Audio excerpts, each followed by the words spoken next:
This assignment is to give you an idea of Photoshop's adjustment layers and type layers, and to understand a little bit more about non-destructive editing. That just means that the original file here can be preserved while you make iterations and different versions of this image by using layers. So when you open up this file, if this layers panel isn't showing, you get to it by holding down your mouse and up, hold down mouse from window, go down and wake up layers.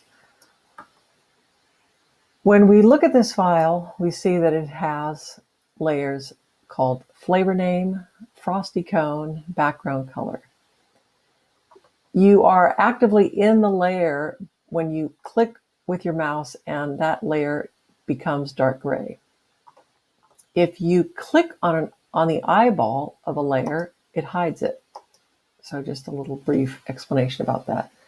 First thing I want to show you is how you can work with adjustment layers to change the look of the ice cream or the frosty ice cream.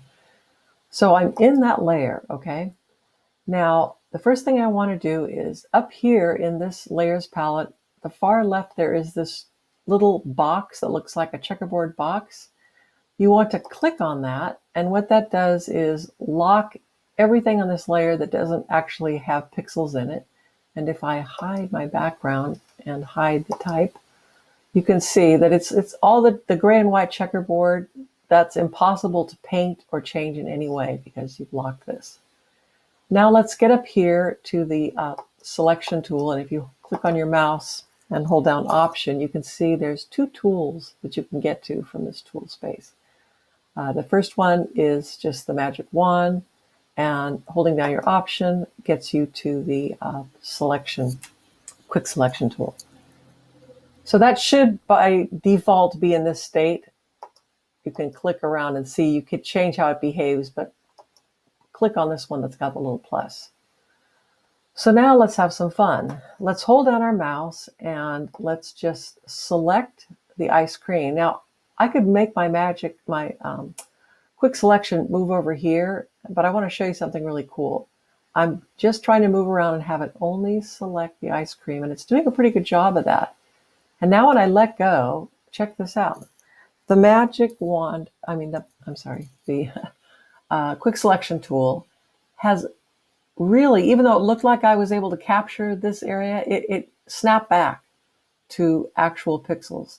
And those little vibrating little broken lines, I call those the marching ants. Those are telling me that that's what it's captured. So let's go reduce in size a little bit. And so now I want to, while those marching ants are awake, I want to go down to the half and half cookie here that gets to the adjustment layers. I'm going to hold down my mouse and go to hue and saturation. Now a panel comes up and it's creating a layer on top of that frosty cone. And there's now a panel here that's showing hue, saturation, and lightness. Now, if I just take this first thing and move it this way, you can actively see how it's changing the hue in the area that I selected the image. So I could change that to look like a lime and vanilla ice cream cone. So I think I'll go with that. Saturation changes just how bright or how dark it is, and then lightness. So these are all things you can play with. This is just an introduction to this tool, okay? So I think I like that, so I'm going to keep that. Now let's take a look at what we could do with the background layer. I had hidden it. I'm going to wake it up again. So now I'm thinking maybe to go with this lime and vanilla ice cream cone, I think I'd like a different background color. I can actively click on this pink to wake up the color picker, which will now allow me to change the background color. So I think I will go with something, let's see, maybe more blue, pale blue, and I click OK.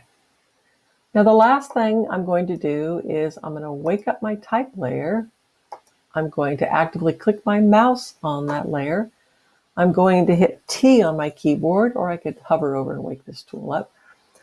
And now this mouse is behaving as a type tool. So now I can triple click on this area of type, and now it's all highlighted, and I'll call the flavor of this, I'll call it lime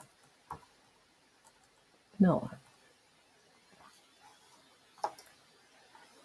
Now you have a new version of this image, but you have not really changed the actual image. If you turn these layers off, you see that you still have the original image.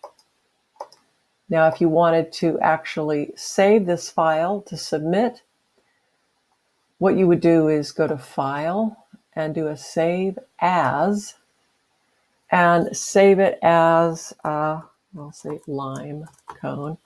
And I just want to point out, we don't want this file to be big, and we just want to save a file that shows that lime ice cream cone. So down here under the format, I'm just going to save it as a JPEG. What that will do is it will save a version of this image, but it won't have any of these layers. It will be, I'll open up the file and it will only have one layer.